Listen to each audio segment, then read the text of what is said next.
Muhajir कौमी movement के chairman आफाक अहमद का कहना है कि एमक्यूएम के कायद बरतानवी पासपोर्ट छोड़कर वतन वापस आए, महाजिर काज के लिए इनका भरपूर साथ दूंगा। इनसे जाती लड़ाई नहीं है, मेरी जिद्दोजहद महाजिर अवाम के लिए है। सेंट्रल जेल से रिहाई के बाद लांडी में रिहाइशगाह पर प्रेस कॉन्फ्रेंस करते हुए उनका कहना था कि सदर आसिफ अली जरदारी और एमक्यूएम के कायद एक दूसरे के लिए लाजिम व मलजूम बन चुके हैं, क्योंकि वो जानते हैं कि कराची को बंद करा के हर मुतालबा मंजूर कराया जा सकता है।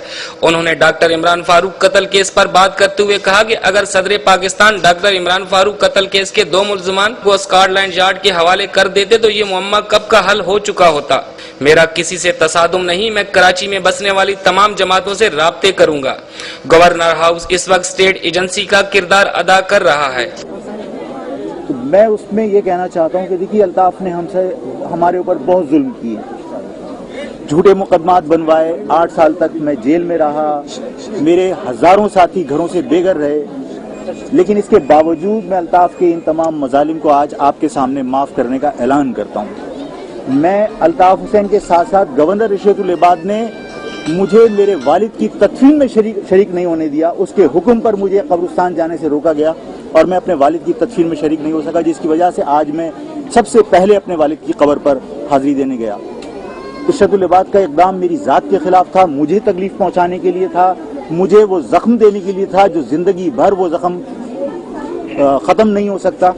लेकिन इसके बावजूद मैं रिशवतुल इबाद के भी इस इक़दाम को खुले दिल से माफ़ करता हूँ। मैं अगर कोई शख्स भी, चाहे वो मेरा सगा भाई क्यों ना हो, अगर वो महाजिर दुश्मनी में हो और मुल्क दुश्मनी में मुलविस होगा तो यकीनन मैं उसके साथ रिश्ता नाता जोड़ नहीं सकता, रिश्ता नाता बरकरार नहीं रख सकता। उन्होंने मजीद कहा कि मैं मुल्क छोड़कर कहीं नहीं जा रहा। 8 बरस कबल रिहाई की इवज लंदन जाने का कहा गया, जिसको ना कल कबूल किया ना ही आज करता हूँ।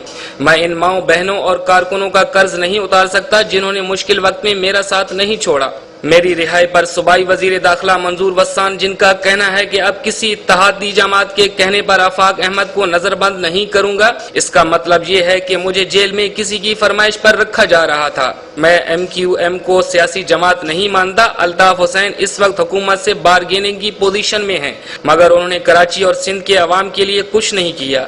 अब हम माजी की गलतियां नहीं दोहराएंगे जो इससे कबल हमसे सरजद हुई। इंशाअल्लाह महाजिर कौमी मूवमेंट में नौजवान तबके को आगे लाया जाएगा और असल महाजिर हकूक की जिद्दोजहद करेंगे।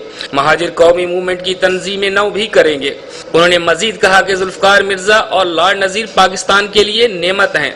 लॉर्ड नजीर और जुल्फकार मिर्जा ये इस वक्त जहाद कर रहे हैं। इस मुल्क के खिलाफ होने वाली साजिशों को बेनकाब करने में उनका बड़ा अहम रोल है। इस शहर को दहशतगर्दी से बचाने के लिए जो वो जद्दोजहद कर रहे हैं उसमें उनका बड़ा अहम रोल है। हमने उनसे हर तरह से ताउन किया है।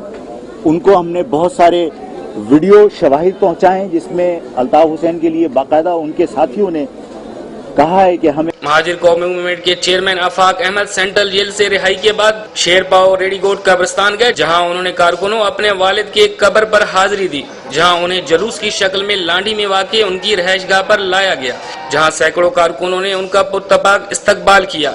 वाज़ेह रहे कि आफाक अहमद को 4 अप्रैल 2004 में अगवा के इल्जाम में गिरफ्तार किया गया, जिसके बाद उनके खिलाफ 11 से जायद मुकदमात कायम किए गए, जिसके बाद 17 दिसंबर की शाम उन्हें अदालती हुक्म पर रिहा कर दिया गया। कैमरामैन अली इमरान के साथ बरकत अली, हुर्रियत न्यूज़, कराची।